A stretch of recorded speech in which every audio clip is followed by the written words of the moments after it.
Danas imam izuzetnu priliku raditi s roditeljima djece iz spektra autizma i s ostalim poteškoćama u razvoju po čitavom svijetu, i to kao ovlašteni RDI konzultant.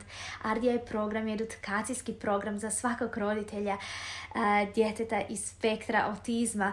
Znači, kroz RDI program roditelji dobivaju alate što i kako, na koji način rješavati svoje vlastite izazove, znači od toga kako prihvatiti dijagnozu, kako živjeti život 24 sata s djetetom iz spektra, kako pomoći djetetu, što uraditi kad se dijete ne uključuje, kako izgraditi što veću konekciju, kako osnažiti vlastiti odnos, voditi dijete, učiti ga kroz život i zaista biti jedan kompetentan roditelj i živjeti u miru.